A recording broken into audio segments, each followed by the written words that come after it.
ಪ್ರಾರ್ಥನಾ ಚಟುವಟಿಕೆ ನೀರಿನ ಬಗ್ಗೆ ಸಾಂದ್ರತೆಯನ್ನು ತಿಳಿದುಕೊಳ್ಳುವುದು. ನೀರಿನಲ್ಲಿ ಮೊಟ್ಟೆ ಹಾಕಿದಾಗ ಮೊಟ್ಟೆ ಮುಳುಗುತ್ತದೆ, ಏಕೆಂದರೆ ನೀರಿನ ಸಾಂದ್ರತೆ ಕಡಿಮೆ ಇರುತ್ತದೆ, ಮೊಟ್ಟೆಯ ಸಾಂದ್ರತೆ ಹೆಚ್ಚಿರುತ್ತದೆ. ಅದೇ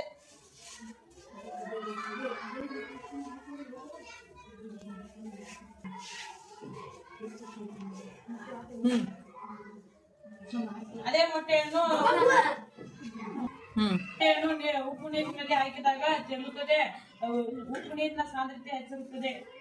ಉದಾಹರಣೆ, ಮರದ ದಿಂಬೆ ನೀರಿನಲ್ಲಿ ತೇಲುತ್ತದೆ, ಪ್ಲಾಸ್ಟಿಕ್ ಚೆಂಡು ನೀರಿನ ಮೇಲೆ ತೇಲುತ್ತದೆ, ಕಬ್ಬಿಣದ ಮೊಳೆ ನೀರಿನಲ್ಲಿ ಮುಳುಗುತ್ತದೆ. ಧನ್ಯವಾದಗಳು.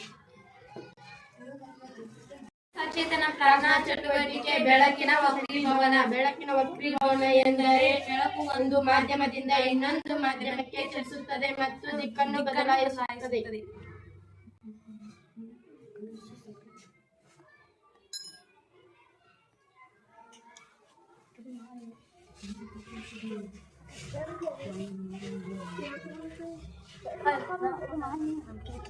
ಕಾಯಿನ್ ನೀರಿನಲ್ಲಿ ಹಾಕಿದರೆ ದೊಡ್ಡದಾಗಿ ಕಾಣುತ್ತದೆ, ಮೇಲೆ ಬಂದಾಗೆ ಕಾಣಿಸುತ್ತದೆ.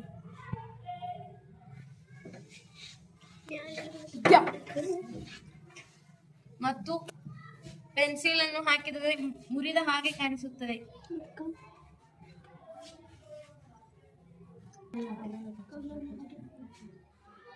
ಕಲ್ಲನ್ನು ಹಾಕಿದಾಗೆ ಮೇಲೆ ಬಂದಾಗೆ ಕಾಣಿಸುತ್ತದೆ ಮತ್ತು ದೊಡ್ಡದಾಗಿ ಕಾಣಿಸುತ್ತದೆ.